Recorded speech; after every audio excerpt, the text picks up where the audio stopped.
And it's live. Good morning, y'all. Coffee and connection. Cheers. Welcome. Good morning. Good to see you. Coffee. Love, love, love coffee. You want to know a secret? I don't even have any coffee today. You haven't had any? This isn't coffee. What is it? It's iced tea. Why does it look brown? I put a little cream in it. Iced tea and cream? Yeah, I was curious what it would taste like. See if it would make it a little more creamy. Is it good? But yeah, it's a super good iced tea that Whitney's been making where she puts in peppermint or just mint. Peppermint. Peppermint. Uh-huh. Yeah, a little peppermint flavor and the iced tea. Brewed iced tea. Yeah, it's super good. So That's hilarious. yeah, that's my little secret on coffee and connections that I'm totally cheating. There's You know why he doesn't have No. coffee? Because he doesn't have any chocolate milk this morning. that is true.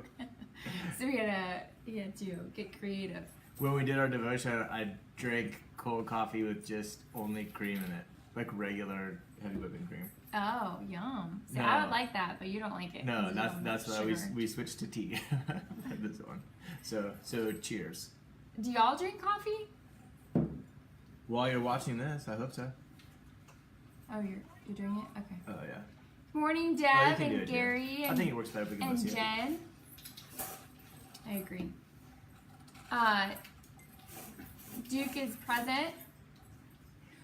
I actually filmed him during the moments leading up to Coffee and Connection today, just so we could prove that he is literally laying there still until we start. Somehow he knows when we're going live. I love it. He like feels a little bit of I guess Deb said it in a previous Coffee and Connection. Our energy probably goes up and it gets him excited. Oh man. But He yeah, keeps us entertained. definitely keeps us fun. Hey Jennifer. So y'all, Hey, Whitney's watching. oh, so are you. So on Monday we opened enrollment to an awesome program that we're that we completed and that we're finally opening the doors to. Monday I got really sick though, and so we had all these things on what we were gonna do to make it really exciting. And then yesterday we didn't really get to do them because we were catching up so much. Place. But we came out with a program that has all of our most sought out content and made it into a 6-month program. And we wanted to make it a mastermind because we love when we have experienced getting energy from other like-minded people. And so we wanted to offer that kind of just like high energy, a lot of people going after a goal and going through these steps together.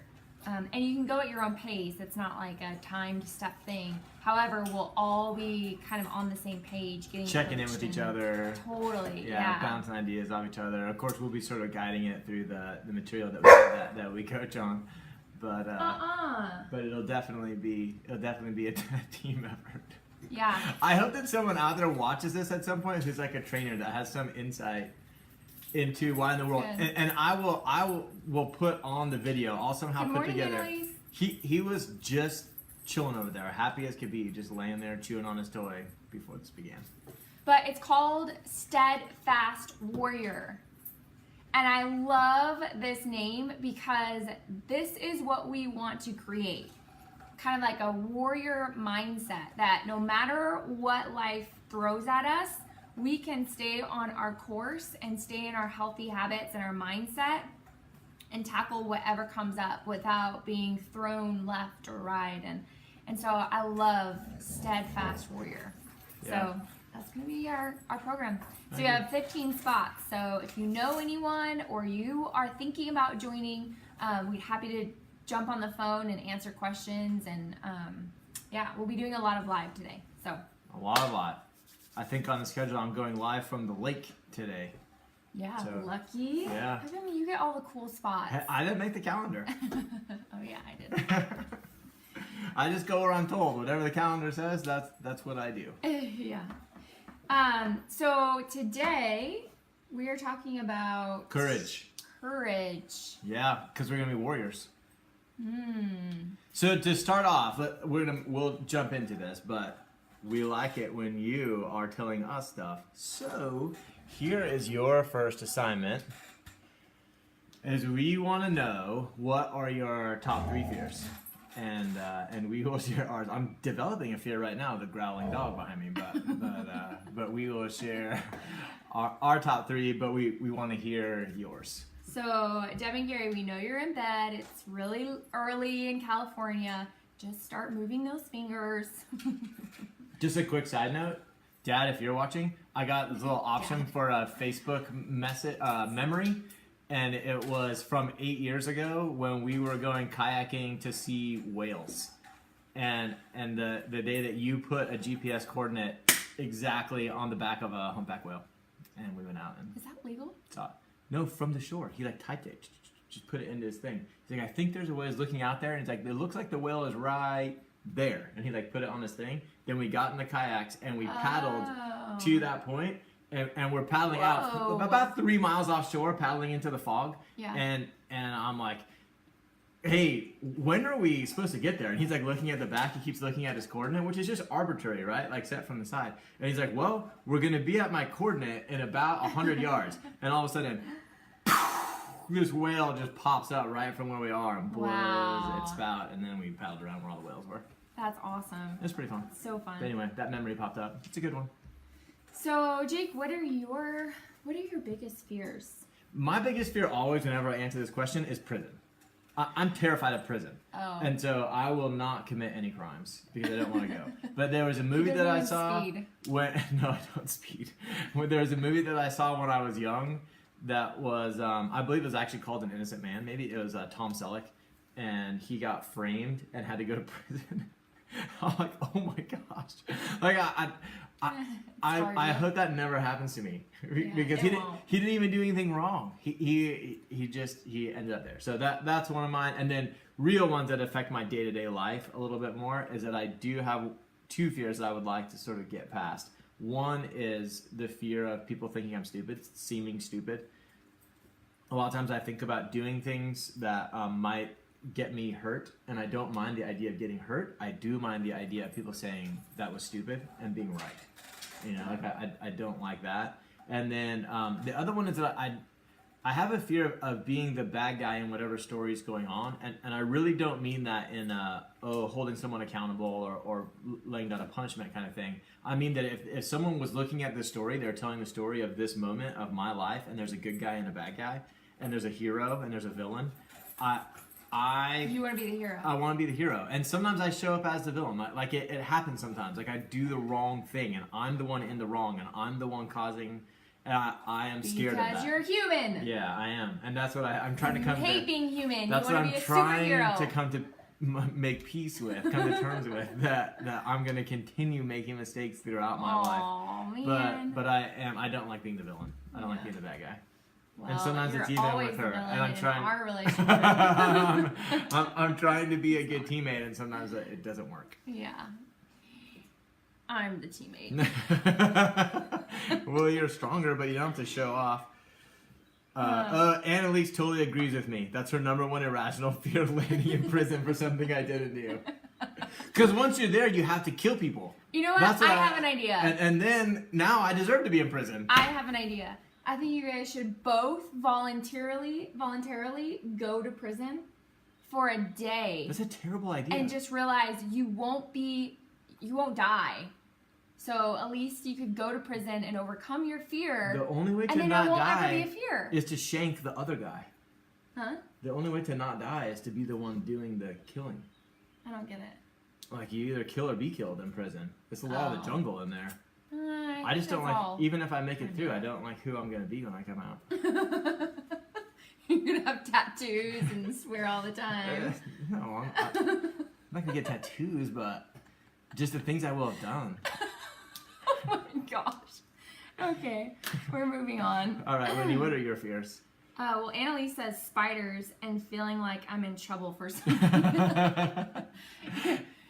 Sit in the corner. Hey, like Duke syndrome. Hey, by the way, you're not supposed to be there. He lays down because he knows he's in trouble. But it's funny. He's finally getting to a place where he knows when he's done something wrong, and so his head down slowly and just like lay down. I just imagine, is that what you're like, Annalise? Before you like eat stuff, and he's like, "Are you proud of me? Are you proud of me?" Yeah. He's like, I didn't do anything wrong. That's funny. My biggest fears.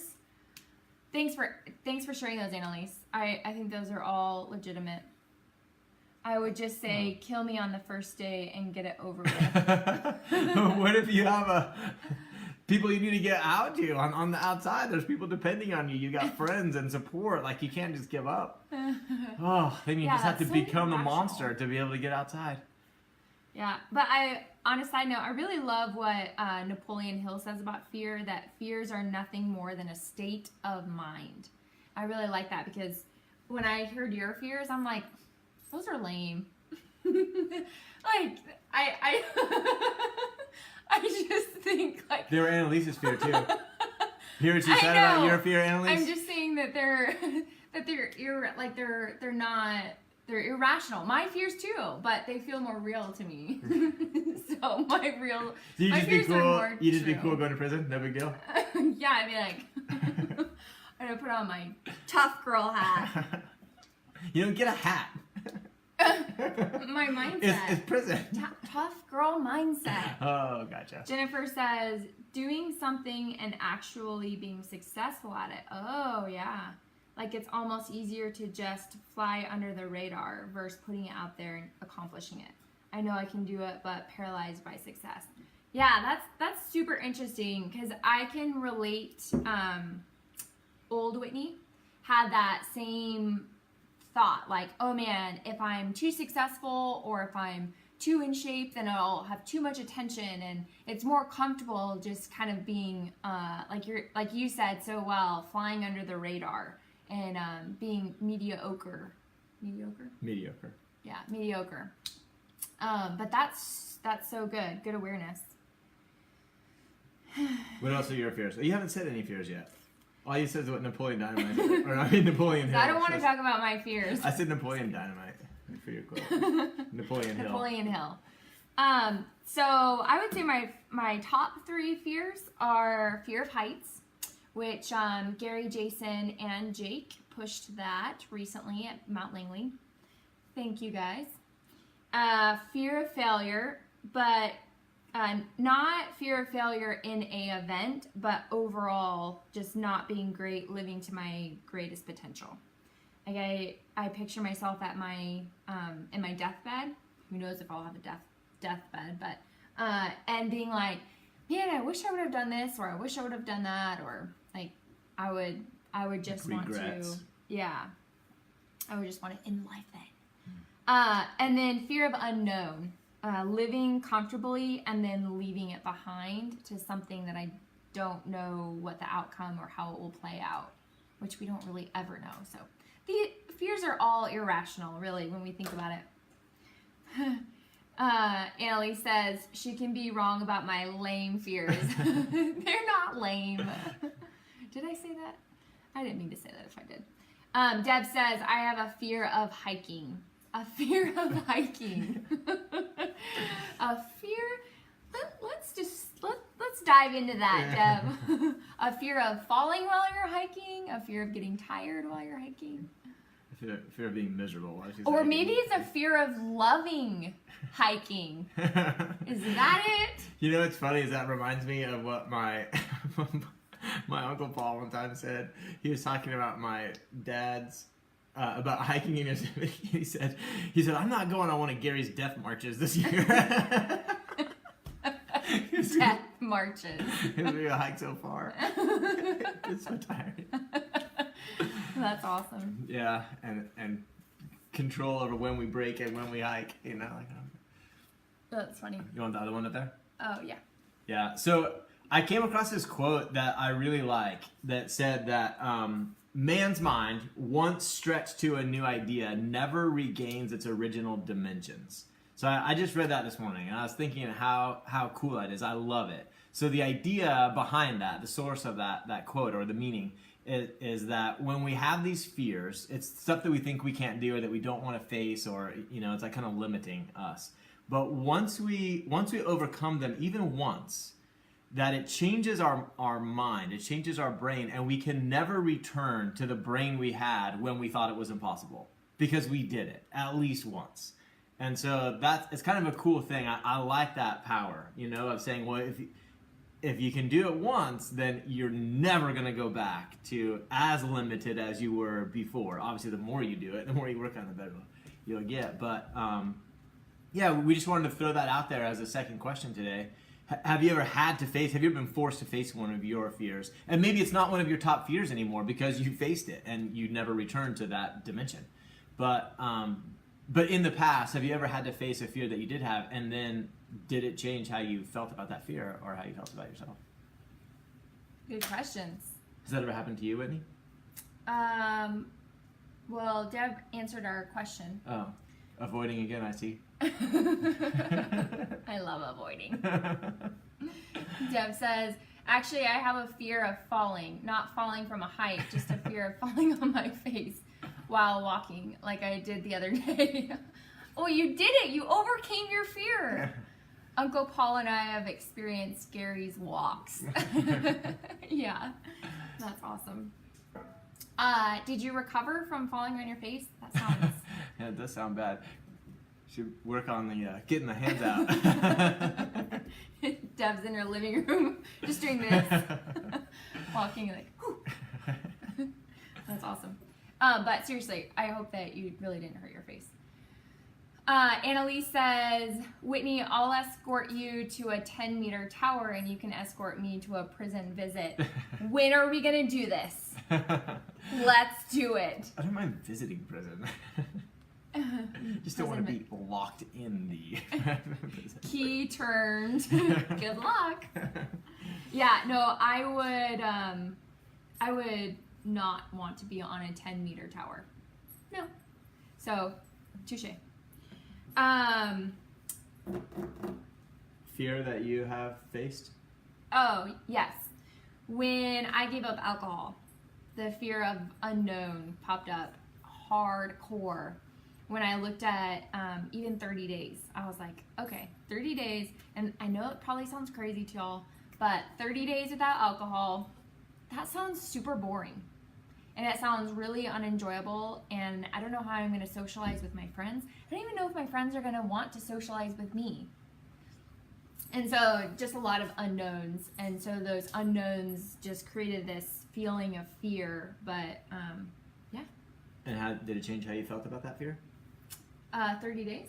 Yeah, well, the unknown, whatever you were fearing at that time. Yeah, I think now, even though I listed it as a fear, it's not so paralyzing because I've faced that fear several times, and I realized I can have that fear and still take action. Wow, that's courageous, like a warrior. Like a warrior. Could you do it consistently? Like a steadfast warrior. Oh, you could be steadfast. You should be consistent. Yes. Steadfast warrior. Practice every day. Man. What's yours, Jake? I'd love to take a course with you. I guess if I were to do my most relevant fear, it would be leaving a teaching career to start a business. Mm-hmm. And it's not so much like the normal that I think everyone has if they do something like that. Like, oh, where's the money going to come from? What am I going to do for insurance? What am I going to, like all the safety of having a traditional job versus the, unknown of the other job. It was more, I had that fear, I guess concerns, awareness, strategize of how to move forward. That was easier to take action with. The more difficult part was that when I was teaching, people looked at me as very good at it. And I had this experience of anyone I was working with, any customers, my students, they, oh, wow, you're a great teacher. And teachers would, not that they would say you're better than me or I was better than other teachers, but I was just in that group of the good teachers. And it was something I took very seriously, something I worked really hard at, and I was a good one. And then I moved into this world of the entrepreneur, the business owner, the business starter, and I was just a beginner. And I'm like back. I feel like I've been getting better at it now. But I was back to a place where I was the rookie, low man on the totem pole. I was the one asking for help, instead of the one offering it. And I didn't like, I knew I was going to make mistakes. I knew that I was going to do stuff make choices that were rookie choices, and that I was going to look a little dumb, when I did that, and so that was something I had to face. Mm-hmm. And I guess the way that I would feel different about it is I have much more of a man in the arena kind of a thought about it now. Mm-hmm. The quote about it, far better to be the man in the arena who's beaten and bloody and muddy and failing than with the timid souls that won't even step in there and they don't know victory or defeat, right? Mm-hmm. They're like on the sideline. Yeah. And so it definitely did change how I feel about it, but definitely scary, something way out of my comfort zone. Mm-hmm. No, that's so good. I knew this one was coming when we asked this question. My mom fell off a horse, pretty bad accident actually, in Bridgeport, broke her leg. When? And it's probably like 1992-ish, más o menos. Uh-huh. And then it took her a while to get back on the horse again.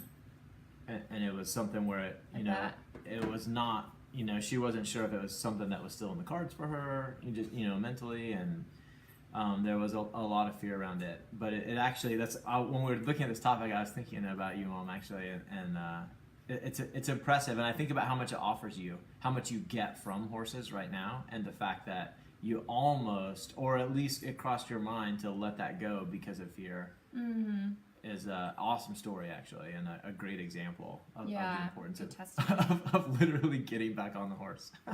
Yeah. That's funny. That's awesome. So admirable. So as we were kind of going through our research on fear and then just seeing how it applies to our life and helping our clients that we serve, we were realizing that fear is a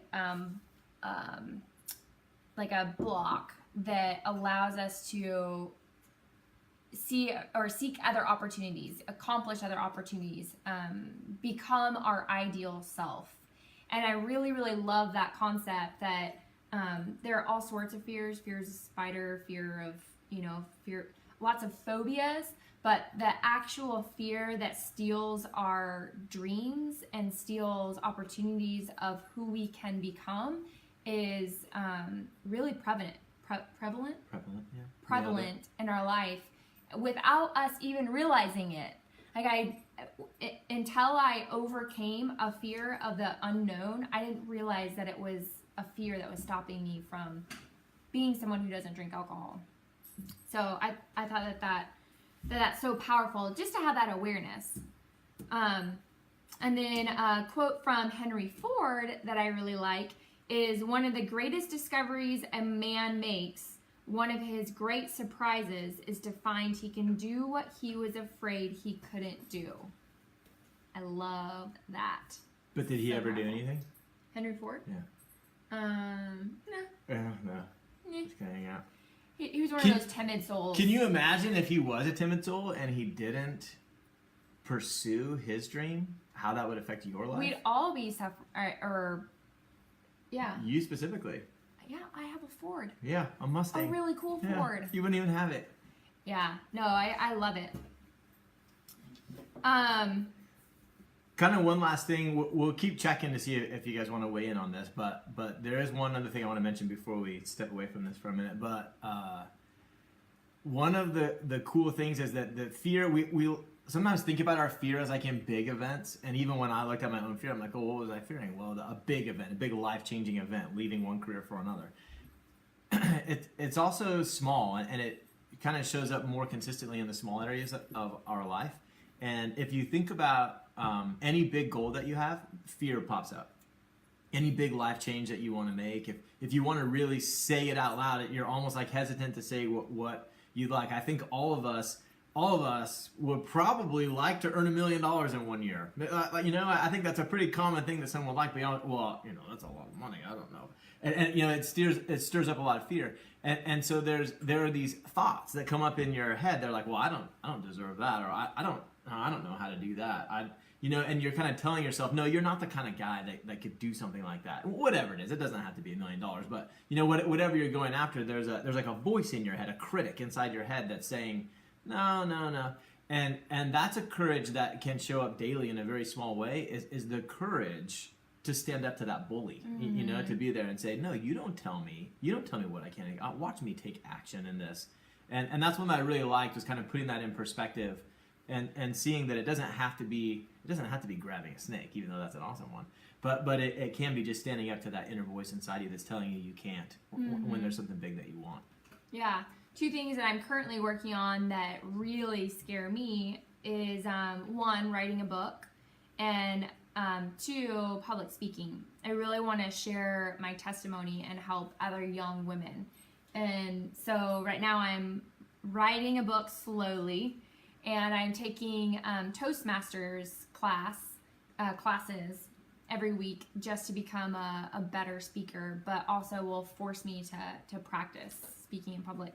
But both of them are really uncomfortable, and like Jake's saying, I'm constantly hearing those voices like, you're not really capable of this, like you're a horrible communicator, you'll never be someone who can stand on stage, and you know, and so all of that mind chatter is the fear of accomplishing it. So we all have it, and I think if we don't, we're probably just not pushing ourselves, or we're not really like aiming far enough ahead. But I think it's a really interesting concept. And the exciting part of it is that this is exactly what we've been going through. Like we started this process earlier, and we set goals for ourselves that were scary. And we had things we were trying to accomplish. And the crazy thing is that we've done them now. You know, we've accomplished a lot of the things that we set out to do, and sort of been keeping track of the process of how do you go about doing that. Being poured into by mentors for sure, you know, people outside pouring in, but also just noting our own process. How did it feel? Where did we get stuck, and how did we overcome those obstacles? And that's what it gets kind of exciting to share, as you start to realize like, whoa, we can set goals that seem impossible, that seem scary, and we can go forward, because like we said at the beginning, once your mind has seen that it's possible, it can't return to its original dimension. You start to realize, oh my gosh, there's so much more available than I thought. And that's what gets exciting to share. And that's really sort of the concept behind the Steadfast Warrior program, is we just want to share it. You know, like it's just been such an awesome experience, and we see so many people and work with a lot of people who want more. They just want more. And it's so fun to just say, hey, you can get it. You know, and let's start walking that path, and let's get it. Yeah, it's so good. Hey Margie. Good morning, Margie. Yes, Jennifer, you're going to be writing a book that I can't wait to read. So good. You could read each other's books. Well, y'all, we will be on Facebook Live a lot, so if you see us, make sure you engage with us. I literally have a notification from the calendar right above the screen where we're recording that says I need to go live Calendar on my alert. stand-up paddleboard on the lake, like now. So I guess you'll see me live shortly. Soon. But we all have a blessed day. Thanks for joining us. We love you all so much, and we'll talk to you next Wednesday. See ya. I'll stay here and wave while you turn it off.